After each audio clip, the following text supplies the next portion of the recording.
26 wins, no losses, with all 26 wins coming by way of knockout. Here is the undefeated WBC lightweight champion of the world, Edwin Dinamita Valero. Meet Edwin Valero, one of the most dangerous men to ever set foot in the ring.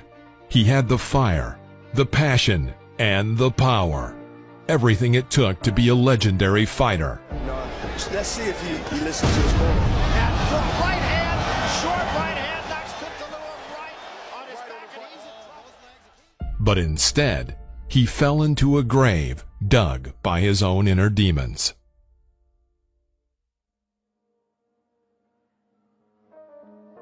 Valero was born on December 3, 1981. A childhood passed on the streets of Venezuela, where he robbed and stole mopeds. In total, he was in prison 14 times. Edwin began boxing at the age of 12, and the young kid was immediately noticed. The techniques of this youngster, I can see his ability, I can see the power, I can see the killer instinct that he possessed. He devoted himself wholeheartedly to training, wanting to learn the intricacies of his new hobby. By the age of 20, he had gained 86 victories in amateur boxing, of which 57 were knockouts, and he lost only 6 times. He was one of many, but you must admit such a large number of early victories is not a common feat. He was given the nickname Dynamite. 2001 was supposed to be the debut for Valero in the professional ring, but this was unfortunately delayed due to an accident that he was involved in. He was riding his motorcycle without a helmet and collided with a car, fracturing his skull. It took a year to recover.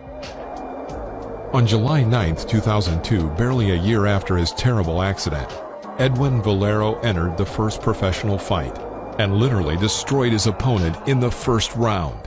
He repeated this victory exactly 18 times, setting a new world record, 18 wins with 18 knockouts in the first round.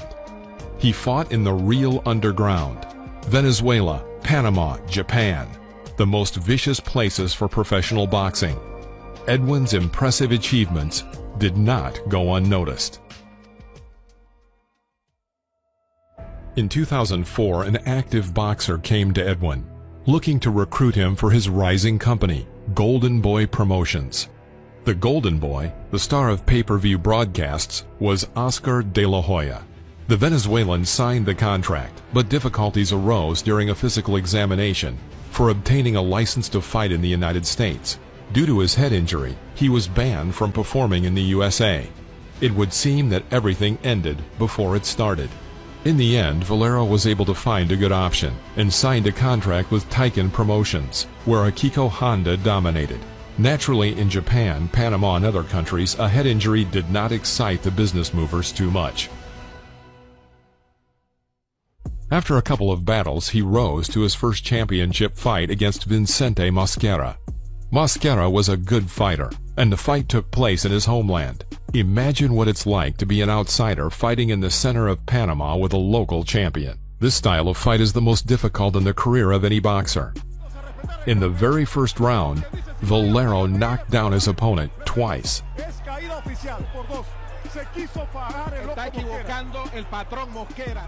There was no tactically elegant boxing. The boxers stood opposite each other and unambiguously exchanged blows.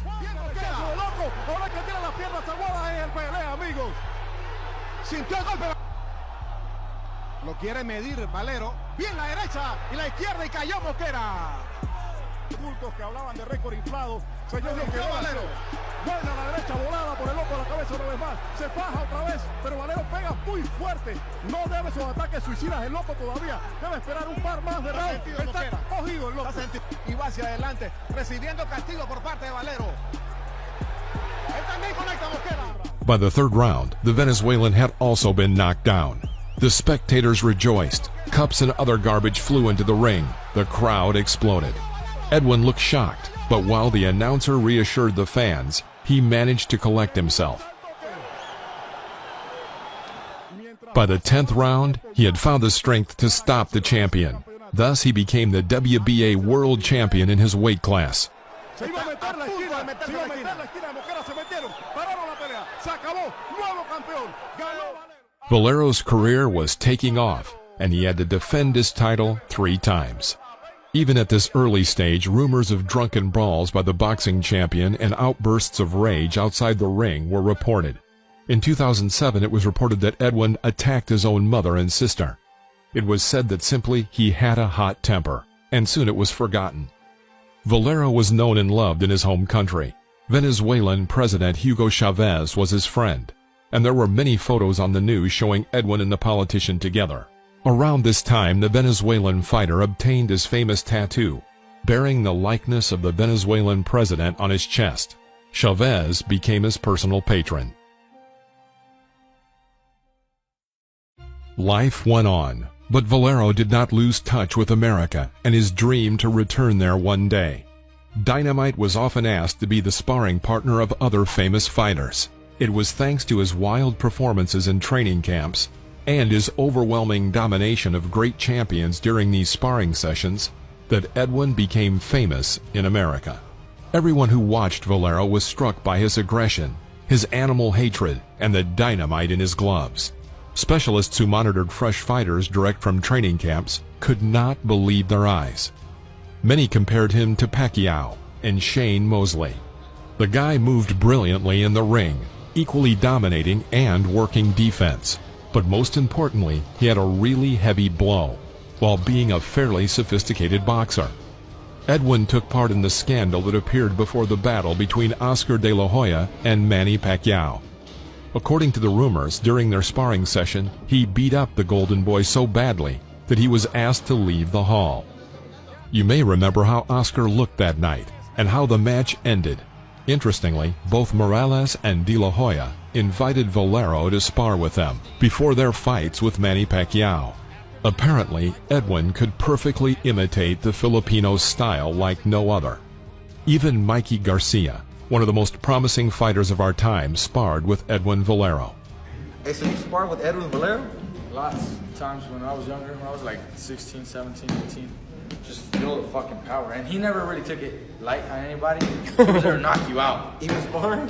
He knocked a lot of guys out in sparring. 27 knockouts. Mikey, who's the toughest guy you ever sparred? What sparring session do you think was the most epic? Edwin Valero. Why? He hit the hardest, man. Hardest puncher ever.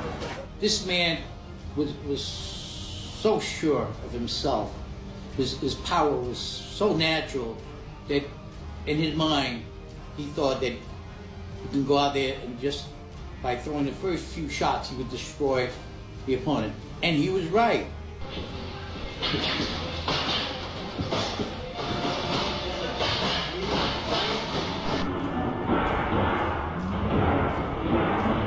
You can see the improvement, you can see the talent, you can see his boxing ability. Whenever he knocked out an opponent, he was always thinking. Right. He would always go in and execute in time and change the speed and fake and jab and change the combinations and made it change power. Valero's return to the United States was simply a matter of time and business acumen. The old cunning fox, the godfather of modern boxing, Bob Arum, took up his case. But disturbing news continued to come. Edwin was caught with drugs, driving while drunk, and fighting outside of the ring, and his whole family was afraid of him. His wife's family was also terrified, her uncle later said. Legends even say that he got away with murder. But when your friends are the president of your country and one of the most cunning promoters of our time, how many problems can you have? In early 2009, the contract was signed. Edwin Valero officially returned to American TV, and the issue with his injury was abruptly settled.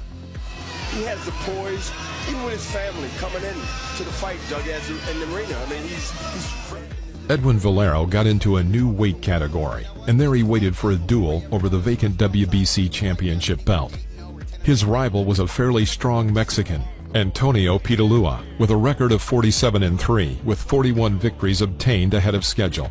Pitalua has not lost ahead of schedule since 1995. The larger American public saw for the first time this new fighter with his crazy look and wild blows.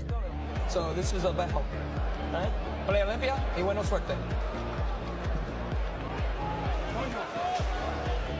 Pitalua was on the ropes 3 times in the second round. Right hand, short right hand. This fight may not go much further. He's got so much heart and so much pride. Look at him. Oh, I'm okay. I'm okay. It will not take much. He's about to go again. Valero just did, trying to finish him off, and down he goes. And he bounces up maybe a little too soon. And Good. I don't think he is. A long way to go in this round. Pitalua in retreat. About 7 unanswered punches, and that's it. It's over just like that. Valero became the 2-time world champion in his weight category. Edwin's fame grew, not only in the narrow circles of boxing specialists, but also in the larger audience that began to learn about him. Increasingly, Bob Arum mentioned his new fighter, and the press discussed his dream battle against Manny Pacquiao. Valero himself wanted this fight. Didn't have an answer for Edwin's punches that came out of range. And it was accurate, Doug. I mean, these punches... Towards the end of 2009, the champion attacked his mother and sister again. In addition, rumors began to circulate that the champion was regularly beating his own wife. Jennifer was silent, as was his family. Again, everything was forgotten. The Venezuela was given a slap on the wrist. Edwin's eyes seemed to burn more and more with each passing year, and each fight was a spectacle to behold. Indeed, there was something wild in his eyes. Eyes don't lie.